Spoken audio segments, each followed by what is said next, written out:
Bonsoir tout le monde. Aujourd'hui, on a donc du nouveau. Le nouveau, donc, c'est dans l'invocation de Pacte.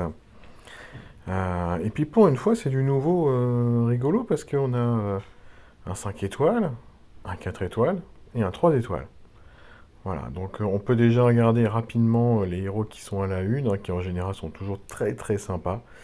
Bon, donc on a Elba, donc héros de la Saint-Valentin, qui est peut-être le moins intéressant parmi les 6. On a Daroga, donc, qui est très bon.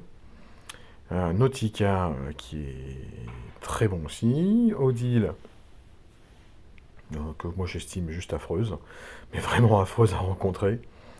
Megiri, peut-être aussi un petit peu moins intéressante que les autres. Et puis donc le nouveau 5 étoiles, Karta. Tiens, j'avais pas ouvert ça. Oh là là.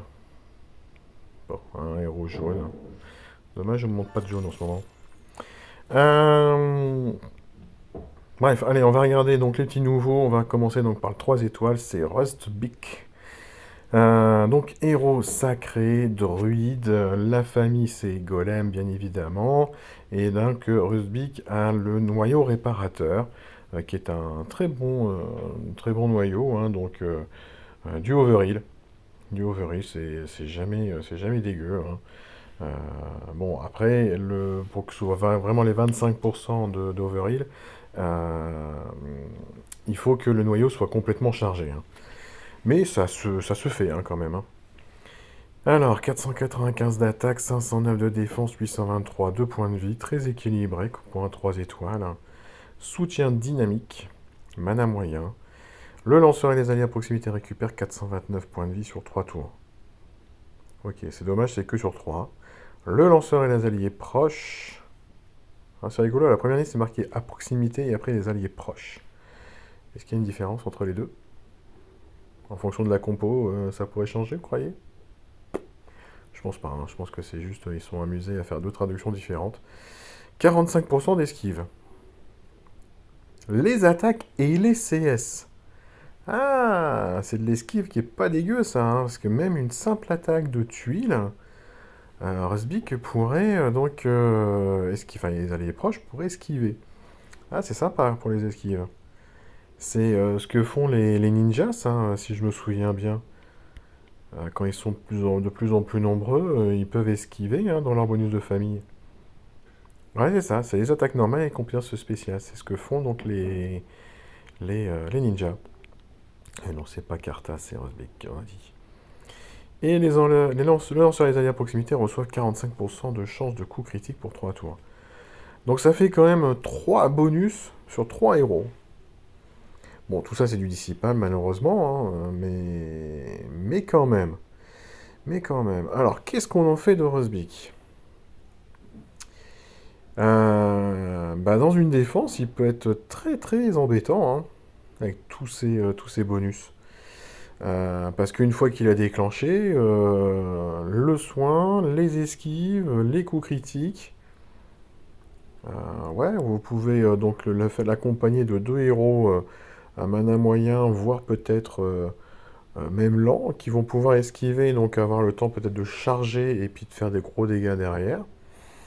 Sympa, sympa, il peut être intéressant dans une défense. Alors dans un tournoi, boussure de bonus, bah oui, bien sûr, ce qui va donner 3 bonus à 3 héros, hein. Dans les tournois sans soin, bon bah, il y a quand même toutes les esquives qui sont pas dégueu, hein, parce que il n'y a pas la première ligne, ouais, effectivement de la CS, mais tout le reste est quand même très très sympa dans un tournoi sans soin, parce que dans un tournoi sans soin, ce qu'on va apprécier comme pour pouvoir faire durer notre défense, enfin, en tout cas le raid, soit en défense soit en attaque, ça va être des esquives, ça va être des sbires, ça va être toutes les augmentations de défense, euh, voire, bah, après c'est vrai qu'en 3 étoiles, euh, les gargouilles sont pas forcément si extraordinaires que ça, mais voilà, c'est tous ces petits éléments-là, et bah, là, pour le coup, il y a il y a de l'esquive, et en plus, bah, vous vous donnez des chances de coup critique, donc qui va fragiliser davantage l'adversaire. Donc c'est pas dégueu du tout. Moi, je trouve assez sympa. Donc booster de bonus, un oui. Bataille sanglante, pourquoi pas? Pourquoi pas? Parce qu'une fois qu'il aura déclenché, il va être très agaçant. Et dans les tournois rués, bah oui, bien sûr. Bien sûr, je pense que dans les trois tournois, il sera très intéressant de l'utiliser. Bien évidemment, dans un tournoi où le sombre serait complètement interdit, bah, il va être excellent dans une défense en tank. Après, quand les autres, en fonction des couleurs interdites, peut-être plutôt en flanc, en deux ou en 4, en 2 même, je dirais plus. Comme ça, on ne sait jamais si le tank devait taper juste derrière, ben, pourrait profiter donc des coups critiques sur une attaque simple, quoi. Donc ouais, un héros qui pourrait être assez rigolo. À un niveau peut-être moindre, ben, pour démarrer contre un titan, si vous commencez dans le jeu ou si vous avez un deck assez, pas forcément très étoffé. Euh, sur les titans, il peut avoir une petite utilité hein, pour les coups critiques aussi. Après, faut bien le booster dans sa défense pour éviter quand même qu'il crève trop tôt. D'ailleurs, c'est quoi son pouvoir d'éther? Immunité au statut. Ouais, il aurait pu avoir l'esquive ou un truc dans ce genre-là, ça m'aurait pas surpris, mais immunité au statut, c'est pas mal aussi. Donc pour moi, c'est un joli oui hein, pour ce nouveau 3 étoiles. Il peut être très intéressant à améliorer. Le 4 étoiles, Bonne Chill. D'accord, donc là cette fois-ci on a un héros bleu combattant. Le cœur c'est celui qui fait des dégâts, 180% de dégâts à tout le monde. Ça fait mal, hein. Ça fait franchement très mal, hein. 652 d'attaque, 760 de défense, 1241 de points de vie. Un héros plutôt orienté défense par rapport à ses statistiques. Givre mordant. En même temps, vu ta tronche, effectivement, on voit bien qu'il y a plutôt de la glace un peu partout sur le corps. Mana rapide, 240% à la cible et aux ennemis proches. Pas mal. Pas mal, hein, en rapide sur un 4 étoiles, excusez-moi. Euh... Mon costume, il fait combien déjà, lui? Ce sera peut-être notre référence. 275 sur 3. C'est un petit peu moins, mais c'est déjà pas dégueu. Et surtout que derrière, il a pas fini. Et la cible et les ennemis à proximité reçoivent moins 34% de défense contre les CS pour 3 tours.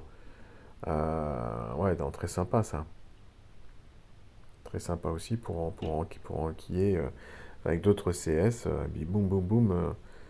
Vous faites un trou rapidos avec ça, hein. Et la dernière ligne, le lanceur et les ennemis à proximité obtiennent plus 80%, plus 86% de défense contre la nature pour 3 tours. Bon, moi, tous ces trucs-là, dans les tournois en général, si on met par exemple un héros bleu comme lui en tank, ça peut être dans un cas ou dans un tournoi où justement le vert est interdit. Donc au final, bah, la dernière ligne de la CS, on va pas forcément l'utiliser. Qu'est-ce qu'on peut faire de lui? Ah, c'est quoi son pouvoir d'éther 2? L'augmentation d'attaque. Bon, c'est pas mal. Qu'est-ce qu'on peut faire donc de ce nouveau héros 4 étoiles? Euh, Alors, dans les tournois, booster de bonus, ouais, il en donne un sur 3 héros. Je pense que vous trouverez certainement mieux si vous cherchez des héros qui donnent des bonus. Maintenant, néanmoins, il va être sympa parce qu'il va quand même faire une sacrée baisse de défense sur 3 en face. Et puis ça peut cogner dur derrière. Bataille sanglante, bah oui, oui, bien sûr. Bien sûr, hein, vous faites une baisse de défense contre les CS, ça va être sympathique. Alors, en ruée, là, il va peut-être pas forcément exceller. Parce que 240 sur 3, on vient de voir, hein, déjà qu'Aedmon, il fait mieux. suis un peu embêté d'aller chercher un Banshee ou Bonchai, je sais pas comment il faut dire, sur un tournoi rué, hein. Ouais, je le vois pas forcément sur un tournoi rué. Même chose que le 3 étoiles, un Rusbik. Sur un Titan, il peut être intéressant aussi de l'utiliser hein, pour la baisse de défense contre les CS. Bien qu'en général, on cherche plutôt les baisses de défense contre une couleur ou en défense générale pour que les tuiles fassent de plus en plus mal en fait. Et pas forcément que les CS fassent plus de dégâts. Mais bon, si, encore une fois, d'un différent niveau de jeu, ça peut être une solution. Ou même pour un titan mythique, hein, pour un titan mythique où vous avez quand même 12 frappes, ça va être pas forcément 12 fois 5, 60 héros super dopés. Bah là, il peut vous permettre de faire une petite continuité et de vous faire plaisir. Euh, Où est-ce qu'on peut l'utiliser sinon? Dans les événements, ouais. Non, il peut avoir une utilité certainement à différents niveaux de jeu. Après, est-ce que j'irais faire une priorité sur lui? Non. Mais il peut être intéressant pour pouvoir associer à d'autres héros rapides. En bleu, qu'est-ce que j'ai moi en bleu en 4 étoiles rapide? J'ai Xiaodoun qui tape sur 1. Tec tec tec. Il y a Sonia mais qui tape sur 1. Mais peut-être que dans son Go costume, non, c'est toujours 6 sur 1. Après, j'ai pas grand chose en bleu. Si, un saphir qui peut taper jusqu'à 3 avec sa charge x2. Puis après, j'ai un peu fait le tour moi, de mon 4 étoiles. Holbeck, rapide. Ah non, c'est que en sniper. Knuckles que j'ai récupéré tout à l'heure, c'est mana moyen. Non, c'est mana moyen. Triton, non, c'est sur une cible. Non, pas grand chose après dans mon deck qui pourrait faire un petit duo ou trio. Mais je pense que on peut trouver quelque chose à faire avec lui, hein. Mais j'y mettrais pas une priorité si je devais l'attraper. Alors que le 3 étoiles, je pense qu'il peut être beaucoup plus rigolo dans les tournois. Plus d'utilité dans les tournois que le 4 étoiles. Et puis enfin, on termine avec Karta, qui porte bien son nom parce qu'il a des cartes partout. Ça me fait penser à la petite chanson dans le dessin animé Dora l'exploratrice. Pour, euh, pour ceux qui connaissent. Contre-attaque, d'accord.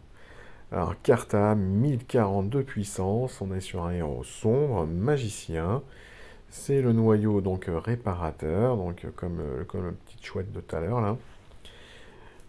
1011 d'attaque, 1023 de défense, 1969 points de vie.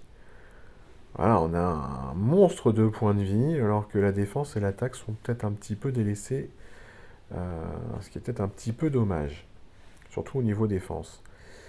Donc le pouvoir d'éther, c'est la contre-attaque, on a dit. Il monte à combien en point de vie là? 2572. Eh ben, rien que ça. Avec une troupe légendaire bien associée, c'est 40% de plus, donc on est à... on va tourner à 3008 de points de vie, quoi. Yahoo! La voie tracée. Bon. Moyen, restaure 45% de santé à tous. En mana moyen, 45%, c'est déjà pas mal du tout, hein. C'est pas mal du tout. Retire l'effet négatif purifiable le plus récent de chaque allié et l'inflige aléatoirement les effets retirés aux ennemis. Bah ça, c'est pas elle qui le fait, ça aussi? C'est ça, oui, c'est Megiri qui le fait également. Et on dit c'était non, c'est des petites attaques au tour par tour. Donc d'accord, donc ok, c'est Megiri mais en sombre. Sauf que Megiri en moyen elle resterait 60%, hein.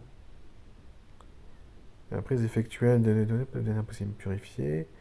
Et 60% de défense, alors qu'Arta il fait quoi derrière? Tous les alliés reçoivent plus 24% de génération de mana pour 3 tours. Ah ouais, c'est pas mal ça. Ah ouais, c'est pas mal du tout, hein.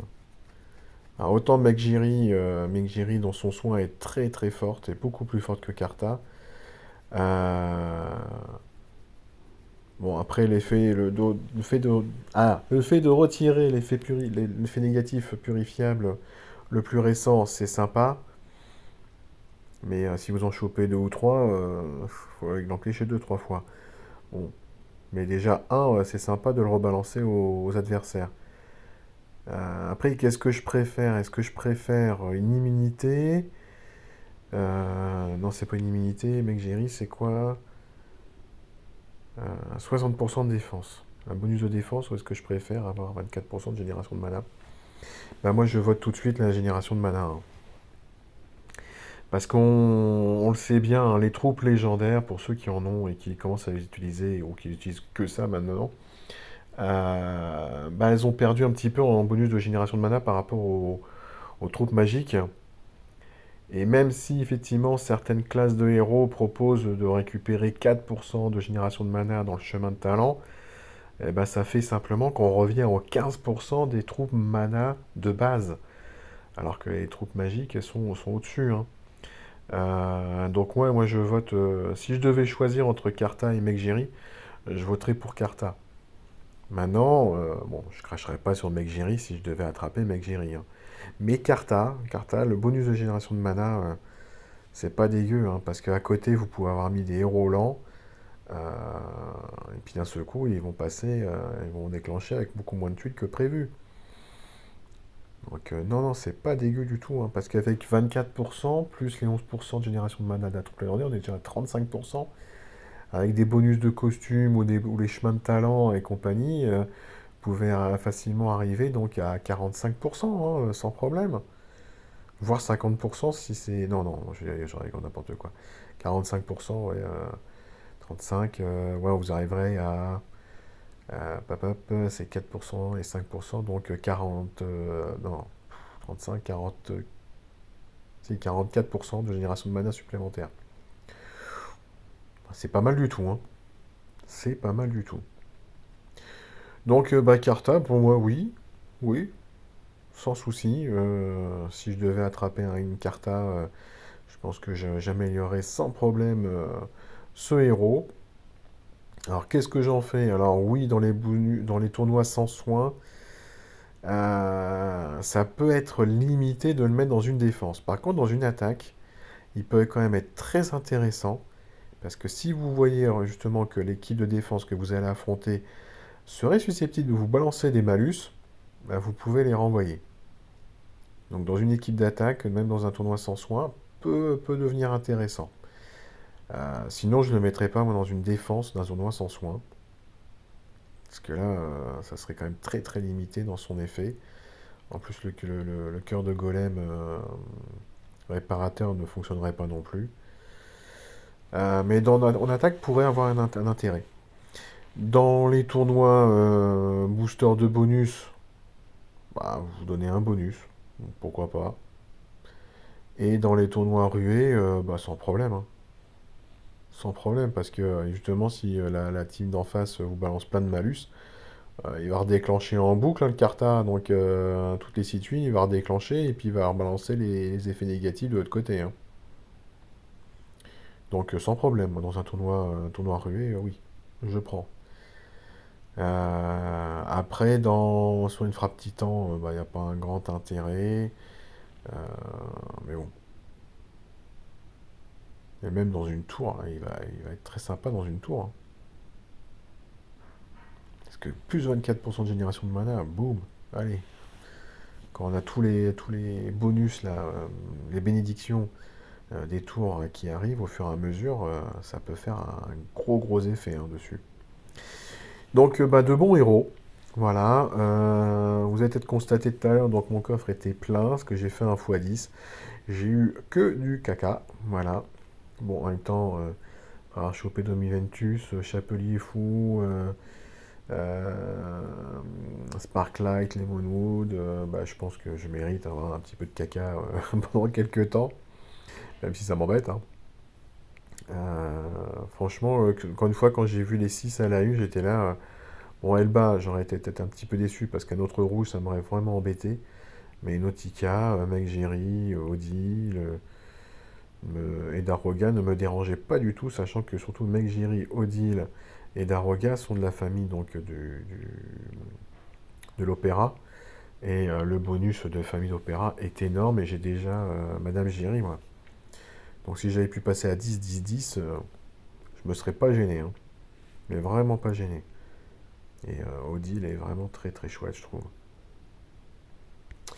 Bref, bon, voilà pour donc les nouveaux héros. Ensuite, on a le portail donc des récits inédits. Bon, Atlanteia. Ah, c'est le gifre corrosif là qui ronge au fur et à mesure. Bon, le vol de mana. Et Gestalt. Très très bon, hein. Très très bon Gestalt. Tac tac tac. Et Gelert, pour le coup, un petit peu moins intéressant, moi je trouve. Moins impactant qu'un Gestalt. Surtout, c'est surtout ça qu'il faudrait que je dise. Thalassa, bon, pas à la une, Fortis non plus. Galapagos, Seto. Donc Domiventus, la salle qui est ici. Et Fira, là, qui booste les sbires. Moi, j'aimerais bien attendre que Médéa soit de nouveau à la une, hein, avant de relancer. Ou Spartois aussi, que moi je trouve pas dégueu du tout, hein. Parce que 240 à tous en rapide, plus le démon qui fait 75% de dégâts à chaque tour. Il est pas dégueu celui-là, hein. Donc voilà, moi je pense que je vais attendre que Médéa, je pense que c'est surtout Médéa qui me plairait bien, ou Spartois soit de nouveau à la une pour pouvoir refaire des invocations sur ce portail. Gestalt est intéressant, mais là, bon, c'est un héros rouge, et donc, comme je vous disais, les héros rouges, j'ai mon lot là. Allez, hop, qu'est-ce qui se passe? Toutes ces petites publicités qui apparaissent. Et puis donc on a bien évidemment aussi le souterrain qui est revenu. Et donc là on a également donc un 5 étoiles, un 4 étoiles, un 3 étoiles en costume. On continue. Voleur-Morque. Alors Voleur-Morque, c'est le héros. Alors moi quand j'ai vu l'affiche, je me souviens très bien de sa sortie, j'étais là, ah chouette, un héros 3 étoiles qui balance des démons. Bon, sauf que les démons n'étaient pas très impactants parce que comme il était en vitesse lente, mis à part en ruée, il n'y avait pas forcément un grand intérêt. Parce que quand même dans les tournois sans soin en 3 étoiles, en fait, avant qu'il déclenche, soit on avait fait le travail pour le dégager, soit il était déjà mouru. Donc j'étais un petit peu déçu après l'utilisation de vol en remorque. Donc il était paladin. Ah oui, par contre, il récupérait un passif là. Ah non, le passif, il avait déjà, j'ai rien dit. Bonus de costume, donc très décevant hein, pour les 3 étoiles, 2%, 2%, 4%, 1%. Et il passe donc druide. Alors, il était à 485 d'attaque, ça n'a pas bougé. Il y avait 524 de défense, il a perdu un petit peu. Par contre, il a gagné quelques points de vie. Alors, le démon, avant, il faisait 32% d'attaque tous les tours. Non, il passait à 28%. Et il devait absorber 16% de santé. Maintenant, il en absorbe 20%. Donc c'est un démon qui est un peu plus, peut-être un poil plus difficile à retirer, bien que faire des soins de 20%, c'est largement faisable. En 3 étoiles, donc bon, bah, non. Voilà. Si vous l'avez, alors moi j'ai la vocation gratuite, j'ai eu voleur manque justement le costume. Bah, je vais l'améliorer, hein, ça me donnera 3 gemmes à la fin. Mais il ne sera pas utilisé, hein. Voilà, voilà, pour lui. Ensuite, c'était qui? C'est Rocamus, je pense, qui a chopé costume également. Alors, Rocamus, il était barbare. Il passe combattant. Ah, ça, c'est pas mal. Toujours mana rapide. Donc, il faisait 200% à tous. Il fait 175, mais par contre, voilà, c'était une chance sur deux de rater, hein. Là, maintenant, c'est 80% de chance de tout réussir. Enfin, de réussir à taper. Et donc, ouais, je pense que je préfère la version pour le coup costumée. Parce qu'une chance sur deux qui rate, je ne l'ai pas utilisé, mais moi franchement ça me faisait rire de le rencontrer. Puis qui sont mes 5 héros, il en touchait deux, ça me faisait un peu rire, hein. Donc ouais, je pense que je préfère pour le coup la version costumée. Les points de saignement sont un poil plus élevés, 4 points. Oh, c'est énorme. Mais non, la première ligne de la CS, je la trouve bien meilleure là. Je préfère qu'il fasse un poil moins de dégâts, mais qui lui permettent donc d'avoir plus de chances de taper tout le monde. Et puis la classe combattante est plus intéressante aussi. Et puis on a le costume d'Anna. Donc Anna, pour le coup, là, elle gagne un passif. Elle était druide, elle devient voyou, ce qui est pas mal non plus. Son nouveau passif, donc les dégâts d'attaque normale et de compétence de tous les alliés sont augmentés de 70% face aux ennemis qui ont un senti boosté pendant 4 tours. Et ça, c'est pas mal du tout.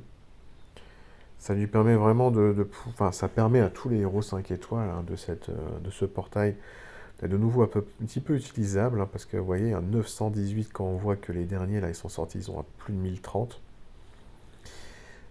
Donc forcément, il y a un creux hein, par rapport aux stats, on ne peut pas vraiment comparer. Là, elle a gagné un petit peu d'attaque, elle a perdu un peu en défense, elle a perdu un petit peu en point de vie. Bon. Donc maintenant, elle fait 225 sur 3. Avant, elle faisait 215, donc elle tape un poil plus fort.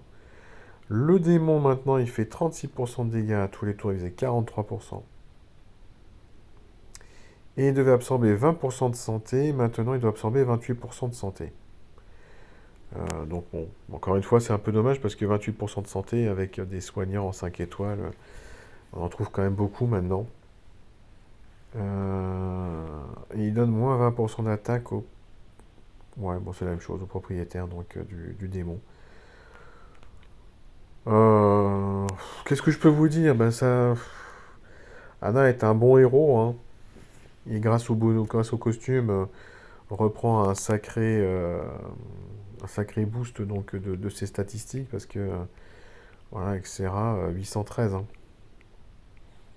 Et pourtant, je pense qu'Anna d'ailleurs est sortie avant Xera. D'ailleurs, il manque plus grand monde en fait hein, en 5 étoiles qui n'ont pas de costume. Hein. On va bientôt avoir fait le tour aussi là. Hein. Donc oui, bah, si vous aviez déjà Anna et que vous chopez le costume, bah, l'améliorer vous permettra de vous amuser peut-être à nouveau un petit peu avec Anna. Maintenant, il n'y a que le nouveau passif qui est intéressant parce que je pense que je préférerais que les démons fassent plus de dégâts au tour par tour que de faire 10% de dégâts en supplément. Mais le fait de pouvoir contrer et faire très très mal aux ennemis qui ont la santé boostée en face, ça c'est pas négligeable. Donc un oui pour Anna, un oui aussi pour Okamush parce que je trouve, par rapport à sa version de base, hein, parce que je trouve que la classe est plus intéressante qu'avant bien évidemment, et puis avoir plus de chances donc le toucher, c'est plus intéressant. Volermork, pour moi personnellement, je passe mon tour en lent, il y a bien mieux chez les rouges. Hein. Voilà, voilou, allez, je m'arrête là pour les analyses, et puis je vous retrouve d'ici quelques minutes pour la ligue. Allez, bonne soirée à tous, ciao ciao.